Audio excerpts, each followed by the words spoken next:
This whole year's been a complete blur. Just flashed right before my eyes. Still think it's March. It's been that quick. Mostly I'm just amazed how the YouTube gods haven't smited me with bans or cease and desist orders.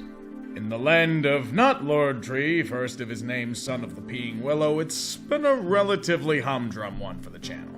Mostly the same old shit, which is good and bad. Good as in I'm somehow still alive after 6 years. It's allowed me a lot of opportunity that I never dreamed of. For example, somehow tagging along in a barnstorming baseball team full of YouTubers in North Carolina, where I struck out in embarrassing fashion while my batting form was completely terrible.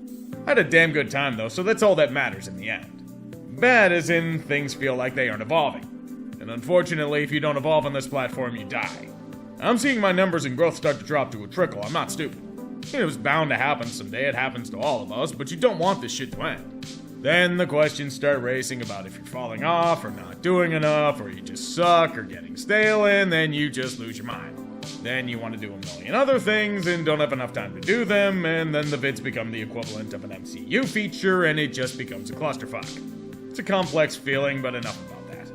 I do have to mention one more thing. There were some massive fuck-ups in my end. I think we all know it involved a certain established title or two. Not my greatest moment. And that's putting it lightly. I will say this. If any of you did purchase it off my ad and have a receipt, send it to my Twitter DMs. It's the least I can do, to be honest. And it's a shame, I love doing those spots. Rambling aside, it's been more a year where a lot has happened outside of the YouTube sphere for me. I went on a wild goose chase in the housing market, ended up buying a new place after a few mishaps, spent a few months trying to settle into it. I broke up with my longtime girlfriend shortly thereafter in the toughest move I had to make. And then spent the next few months immersing myself in house projects to cope with it. They were nothing special, but I can pretend I did something by repainting a bathroom or building a fire pit. I feel guilty even telling you guys this because, let's be completely honest, you're not here for that. Because I know you're trying to get away from the same thing. Some of the most sobering shit I get in messages are how this shit got you through some tough times in life. Stuff like family dying, a bad day at work, stress relief, COVID. I've had someone tell me they watched to deal with chemo. It's insane to me. And I personally can't thank all of you enough for it. I've always said that time is the most important asset we have as human beings. The fact that you choose to spend it with my bitter, cynical ass is the greatest reward you can bestow upon me. So that leads me to the future. Where does the course of this channel in 2023 lie?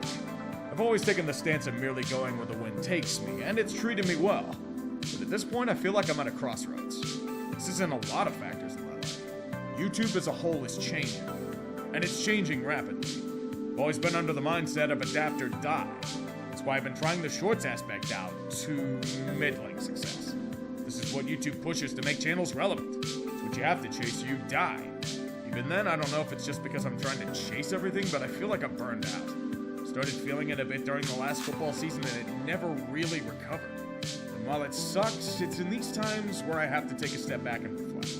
For as many issues as I have right now, the stresses in life, for how I feel, the quality of the vids have been lacking, to the embarrassments with sponsors. I'm in a much better situation than I was 10, hell even 5 years ago. And I have to thank you guys for that. I hope I never forget it. You've always been the machine that keeps this shitposting hellhole running. You are the kings of the goddamn universe. So with that being said, I'll stop my whining and rambling and get my ass back to work. I want to thank a lot of people for helping me out along the way this year. Shingma, Nick Kovac, Dan Clayton, thank you for helping me out with the channel in some shape or form, be it with sports ball or editing or merch. All you bastards in North Carolina, be it on the baseball team, the guys I met after the game, there are way too many for you to mention, but I appreciate each and every one of you. Thank you. To 5 Points, Tom Grossi, Brandon Pernan, Scooter, thanks for the horrors of clickbait sports. The gift that no one wanted, yet somehow keeps being given. Especially I want to thank you for watching. Take a damn bow and be appreciated. I love you boys. And girls. Yes, there's somehow 2% of this audience that's female shopping. So I raise my glass to another year